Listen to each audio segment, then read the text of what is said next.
Welcome to the Glytamin's audio presentation. In the next 20 minutes, you will learn what gallstones are, what kinds of problems they can cause, and what you can do to get rid of them. Gallstones are nothing more than coagulated bile.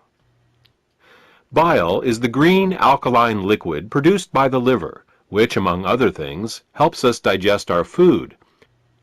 The liver produces about a liter of bile a day and stores it in a muscular sac called the gallbladder. The gallbladder then squirts this bile down a tube called the common bile duct into the small intestines to mix with the food that comes from the stomach. Well, that's what's supposed to happen. Unfortunately, with nutritional deficiencies and exposure to certain toxins, bile can thicken and form what is known as biliary sludge. When this biliary sludge forms, it makes it very hard for the gallbladder to get the bile into the small intestines. It's like trying to squeeze glue through a straw. It is out of this biliary sludge that gallstones are formed. Gallstones and biliary sludge disrupt the normal flow of bile, causing 3 different types of problems. The first set of problems is related to not getting enough bile into the intestines. The second set of problems occurs when toxins, unable to leave the body through the bile, back up and accumulate in the liver and the bloodstream. The third set of problems occurs when the bile, unable to get into the intestines, backwashes into the pancreas and liver. Let's start with the first set of problems and consider what happens when the bile becomes too thick or full of stones to reach the intestines in required amounts. The first thing that bile does in the small intestine is to neutralize the acidity of the food coming out of the stomach. In order to disinfect and digest the food that we eat, the stomach secretes hydrochloric acid. Did you ever wonder why the stomach doesn't digest itself? It's because the stomach has a special mucus layer that protects it from this hydrochloric acid. But the small and large intestine have no such protection. Instead, they rely on bile.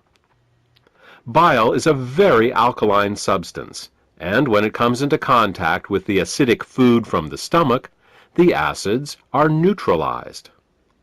If bile can't get into the small intestine in required amounts due to biliary sludge and gallstones, then stomach acids in the food are never fully neutralized.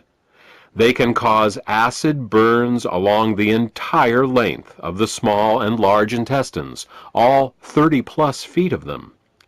We experience this as indigestion, heartburn, ulcers, and all manner of digestive complaints. In essence, we are digesting our own intestines.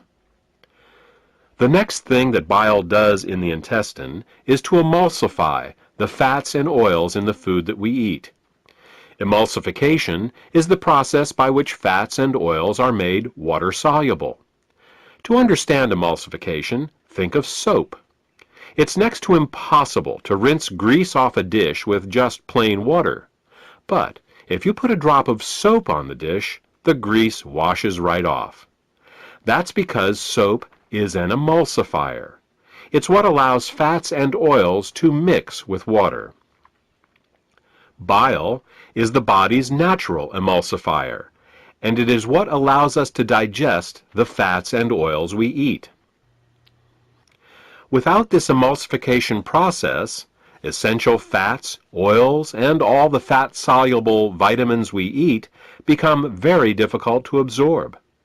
Without adequate bile in the intestines, a person can end up suffering from malnutrition, regardless of the quality and/or quantity of the food that they eat. If eating fats and oils gives you indigestion, or if you have difficulty with food absorption, it could be due to biliary sludge or gallstones.